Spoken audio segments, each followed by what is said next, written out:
来继续要来讲木比果有丰富的红菜头素，会当保护目睭。南投德山有农民除了甲调配做果汁，嘛用来炒面做肉粽，互木比果变做国民美食。这款木比果肉粽是德山农民真良性上升研发的特色美食，和一般肉粽无同款。这种肉粽是将木比果掺入米内底，那互伊的香气变香，嘛加加营养。啊，这料哦，佮起了足香的，吼，啊，你食起足好食的，吼，啊，像这肉粽嘛，拢传统味，佮加这个木比果落有无？伊这口味佮特别好，特别好食。木比果个叫做红宝石水果，有丰富的红菜头素，对目睭真好。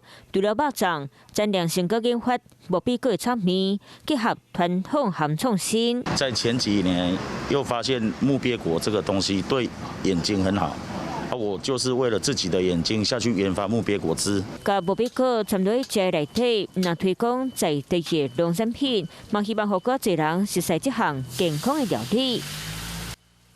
Hello， 我是张新文。想要抢先掌握最及时的新闻资讯吗？赶快订阅、按赞、开启小铃铛，锁定华视新闻 YouTube 频道。